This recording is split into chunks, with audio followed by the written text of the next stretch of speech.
સમાચાર મોરબીથી જ અકસ્માત કર્યા બાદ ડમ્પર ચાલકે દાદાગીરી કરી હતી। મોટેલ રોડ પર બેફામ ડમ્પરે બાઇક સવાર બે મિત્રને ટક્કર મારી હતી। અકસ્માત બાદ ઇજાગ્રસ્તના પરિવારને ધમકી આપતો જોવા મળ્યો ડમ્પર ચાલક।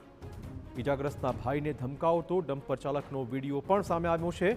અકસ્માતમાં બાઇક સવાર બંને યુવકોને ઈજા પહોંચતા હાલમાં હોસ્પિટલ ખસેડાયા છે। ડમ્પર ચાલક વિરુદ્ધ પોલીસે ગુનો પણ દાખલ કર્યો છે। વધુ વાત કરવા જોડાશે અમારા સંવાદદાતા ભાસ્કર। કયા પ્રકારની ઘટના?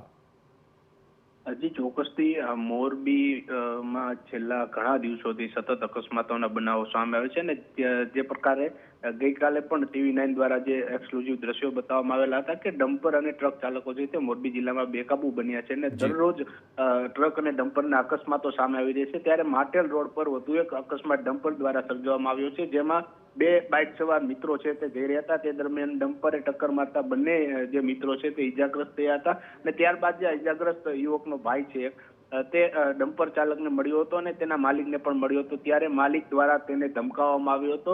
ત્યારે આ પ્રકારે જે એક અકસ્માત સર્જ્યા બાદ પણ જે દાદાગીરી કરવામાં આવેલી છે, ત્યારે હવે જે આ ડમ્પર અને ટ્રક ચાલકો છે તે બેફામ બની રહ્યા છે। ત્યારે તેમને અંકુશમાં લાવવા માટે તંત્રએ કડક કાર્યવાહી કરવી અત્યંત જરૂરી બની છે। જી ધન્યવાદ ભાસ્કર, તમામ જાણકારી બદલ। તો બેફામ બનતા ટ્રક ચાલકો, ડમ્પર ચાલકો ચોક્કસ ચિંતાનો વિષય છે। આ ઘટનામાં પણ ટક્કર માર્યા પછી બેફામ રીતે ધાકધમકી અપાઈ હોવાનો વિડીયો સામે આવ્યો છે।